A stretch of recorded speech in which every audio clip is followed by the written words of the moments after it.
hay, bueno, un tipo de galaxia que yo no lo sabía, me enteré leyendo esto, por cierto, esta información que nos enviaste. Hay un tipo de galaxias que se llaman Liner y resulta que la nuestra es una de ellas. En principio, o sea, el problema de clasificar la Vía Láctea, irónicamente, o quizás no, es que es imposible verla desde fuera. Entonces, cosas tan sencillas como si la Vía Láctea tiene brazos espirales o no, pues no, las respuestas no son obvias para estas cosas, ¿no? Y un poco... Es como querer saber qué pinta tiene tu casa desde fuera si no puedes salir, ¿no? Sí, o sea, como intentar reconstruir el plano de tu casa solo sin salir del salón, ¿no? Es un poco así la cosa. Y una de las múltiples clasificaciones de galaxias que hay, por ejemplo, pues eso, una posible clasificación que no podría hacer de galaxias es simplemente, pues, ¿tienen brazos espirales o no, por ejemplo? ¿Tienen formación estelar o no? Pues una manera de clasificar a galaxias que hay es en base a la actividad de su centro, de la parte central de la galaxia. Típicamente el kiloparsec central de la galaxia. Entonces tenemos cuásares, tenemos lo que se llaman galaxias de tipo Seyfert, que un cuásar y una galaxia tipo Seyfert son galaxias que se conocen como activas, en las que en el centro hay un agujero negro muy, muy masivo con un disco de acreción muy caliente y que emiten mucha luz. En el caso de los cuásares, de hecho básicamente es lo único que se ve, lo único que ves es este núcleo. Después tienes lo que se llaman las galaxias de núcleo activo, en las que la emisión de este círculo, de disco de acreción es órdenes de magnitud más brillante que todas las estrellas de la galaxia puestas juntas. Después tienes galaxias tipo Seyfert, en las que este brillo no es tan esta diferencia de brillo no es tan grande. Y después, a medida que te vas yendo a objetos más débiles, están estas galaxias de tipo Liner, ¿no? Y la manera en que una manera en la que es muy sencilla clasificar este tipo de galaxias es lo que comentaba antes Ángel, comparando la emisión de líneas espectrales. Entonces, estas famosas líneas corchete de las que hablaba Ángel, por ejemplo, una muy informativa es la que se llama el oxígeno 3, una línea que está a 5.000 angstroms, que básicamente creo que ha sido un color verde, si no me equivoco. Esa es la línea de oxígeno 3 de los que contaba yo antes, la 5007 Astrons. Efectivamente, 5007. Pues este oxígeno 3, S3, lo que significa es que al oxígeno se le han quitado dos electrones. Dos. Entonces, para que esto pase, o sea, tú tienes tu átomo de oxígeno neutro, tú tienes tu núcleo y tus electrones orbitando. Entonces, tú cuando le quitas a este átomo, incide radiación con suficiente energía, puede quitarle un electrón, el más externo típicamente. Y después, una vez que tú has quitado este electrón, digamos, el átomo es más eficiente reteniendo los demás electrones, con lo cual quitar el siguiente electrón es mucho más difícil.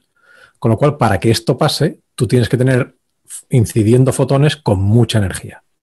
Con lo cual, si uno compara una línea como esa, por ejemplo, que para producir oxígeno 3 necesitas lo que se llama radiación ionizante con cierta energía, con líneas que se producen como líneas de nitrógeno, por ejemplo, que son más fáciles de producir, hace falta menos energía para producirla. Uno lo que puede hacer es una idea de qué es lo que está ionizando este gas. Es algo muy caliente, como por ejemplo puede ser el círculo de acreción, el disco de acreción de un agujero negro. Son cosas más frías, como pueden ser, por ejemplo, estrellas de tipo tardía, que emiten la mayoría de sus fotones en la parte más roja del espectro. Bueno, y el problema de esto es que, como nosotros estamos metidos en el disco de la Vía Láctea, es muy difícil ver este interior galáctico. Todas estas líneas por ejemplo, toda esta emisión de oxígeno 3 estaría apantallada por todo el material interestelar que hay entre nosotros y el centro galáctico. Pero, por suerte, como este medio interestelar no es continuo, pues tiene agujeritos. Hay lo que se llaman ventanas de extinción, en la que, por pura casualidad, este material interestelar es más tenue, con lo cual podemos ver un poco más allá que en zonas adyacentes a estas ventanas. Y esto es lo que han hecho una serie de investigadores centrados en torno a la Universidad de Wisconsin, que tiene un instrumento que se llama WAM. WAM, la H es de hidrógeno, el resto de las siglas no me las sé. Este instrumento lo que hace es... Era para hacer la gracia con el grupo de George Michael. Sí, es el Wisconsin H-Alpha Mapper, es el WAM. O sea, el mapeador, el cartografiador en H-alfa de Wisconsin. Y bueno, y creo que el artículo empieza diciendo yeah. Ya. Keep the faith. No, you gotta keep faith. Pero entonces, este instrumento es un poco peculiar porque es lo que se llama un interferómetro Fabry-Perot, que son bastante comunes en un mogollón de aplicaciones de transmisión de señal y radiofrecuencias y cosas así. En este caso, lo que hace esta gente es lo usa como si fuese un filtro. Esencialmente, tú tienes dos espejos y cambiando el ancho de los espejos puedes sintonizar tu filtro, digámoslo así. Con la separación, ¿no? Sí, la separación de los espejos, puedes sintonizar tu filtro. Los instrumentos de Fabry-Perot han sido bastante comunes, no muy comunes, pero han sido realmente utilizados en las pasadas décadas, las últimas 2-3 décadas quizás, para intentar observar precisamente las líneas brillantes, sobre todo H-alfa, para hacer la cinemática. Pero eso ahora ya en astronomía se suele mover más tras lo que son las observaciones de campo integral, de espectroscopía de campo integral, para hacer eso. Pero que en verdad, simplemente por hacer el apunte de que ha habido muchos Fabry-Perot, incluido en el William Herschel también ha habido uno.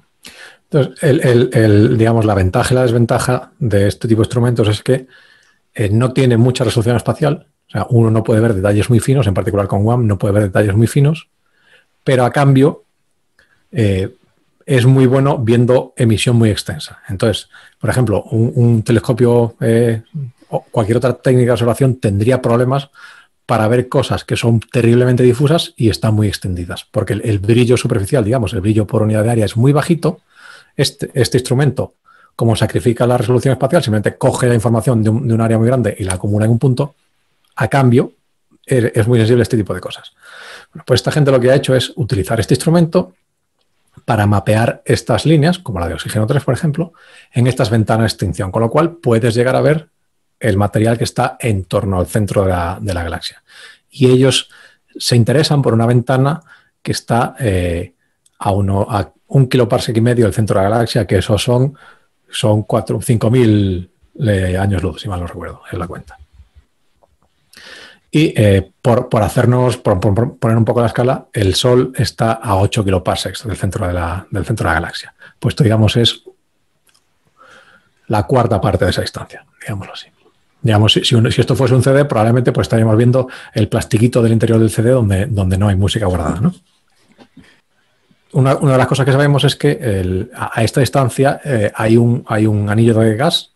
Sabemos que hay un anillo de gas que orbita en torno al centro y esto lo que han es simplemente visto cómo se comportan estas líneas en este anillo de gas.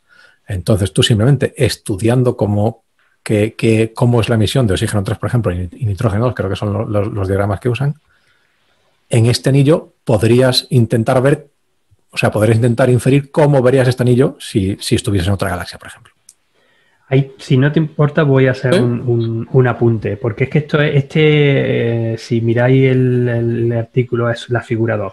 Este diagrama, ese tipo de análisis, se hace prácticamente en todos los estudios que tienen que ver con las líneas de emisión. Voy a intentar contarlo rápido. Tú lo has explicado muy bien. Quería haber hecho también el apunte de cuando has dicho el oxígeno 3, cosas muy excitadas, cuando he dicho lo del azul que está alrededor de las estrellas masivas, en los colores de los bonitos que ponen los astrónomos aficionados. Lo mismo, exactamente eso. Entonces, lo que se hacen falta 4 líneas. Hacen falta 4 líneas. Oxígeno 3, que está al lado de H beta. Esa es una, ese es un par. Y la otra es H alfa y el nitrógeno 2, que están los dos también juntos.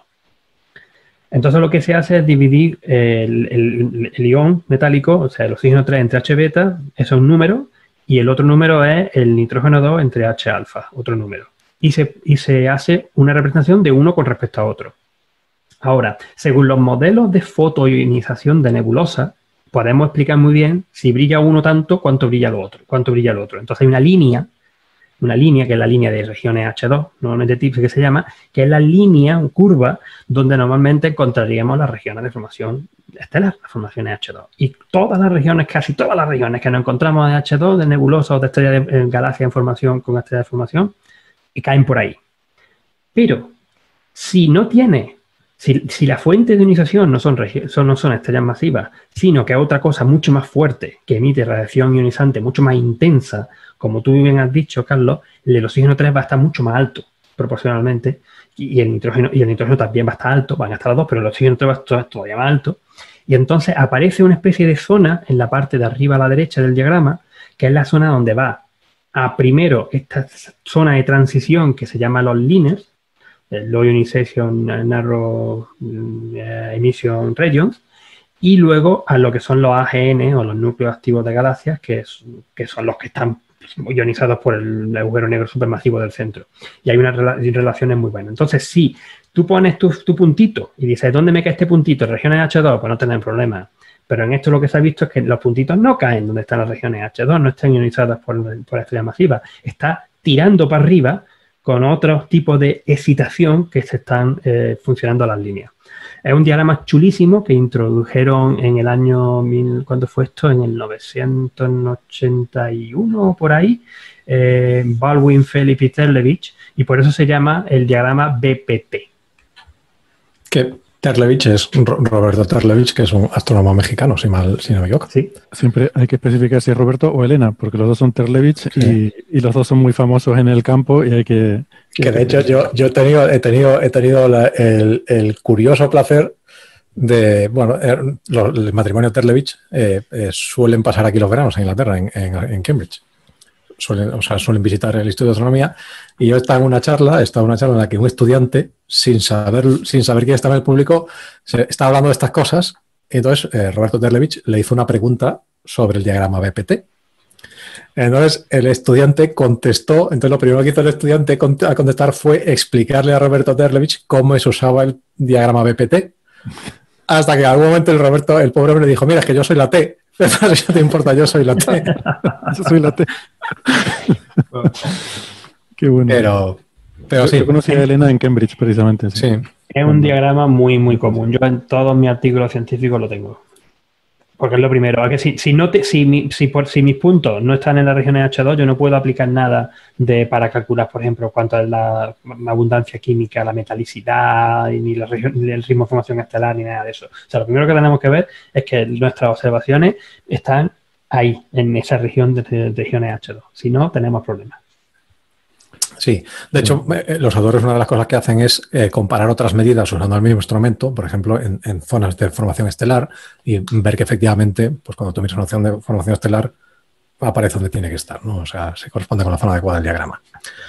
Entonces, esto tiene cosas interesantes, que efectivamente nos permite colocar la Vía Láctea, digamos, en la estantería cosmológica de donde le toca, pero además tiene otra cosa más interesante quizá, y es que estos LINERs no está muy claro qué mecanismo es el que produce esta emisión.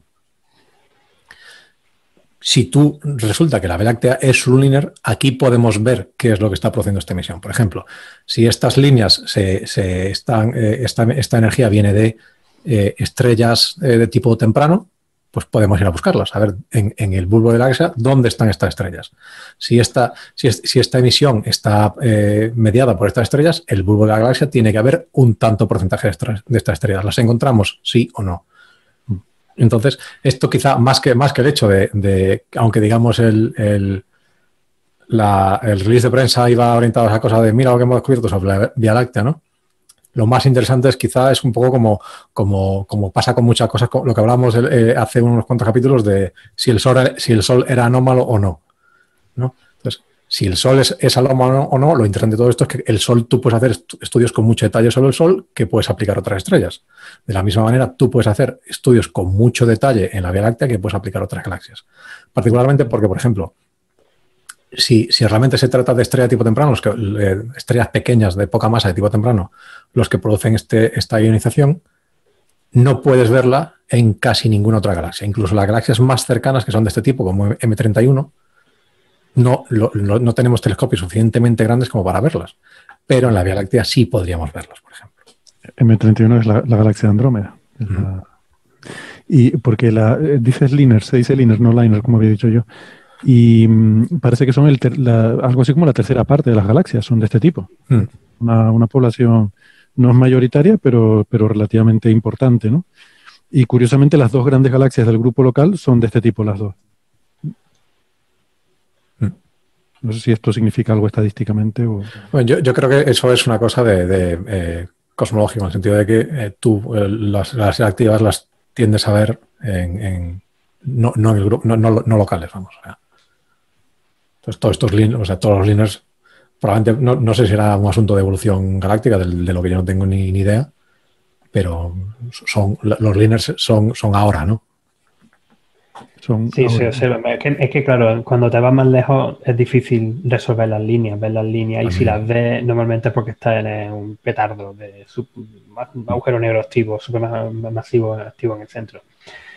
Pero podrían ser que en verdad prácticamente todas las galaxias tengan este tipo de estructuras por la actividad que puedan tener recurrentemente el núcleo. Una de las cosas que comparan en el artículo es que también lo intentan asociar con las famosas burbujas de Fermi, que son estos objetos que se han visto en radio continuo y en rayo X y en rayo gamma o en rayo X, sí, en rayo gamma creo que también, que son una especie de burbujas que aparecen perpendiculares al disco desde el centro, que nos narran que hace 1 millón de años, una cosa así, pues ocurrió una explosión.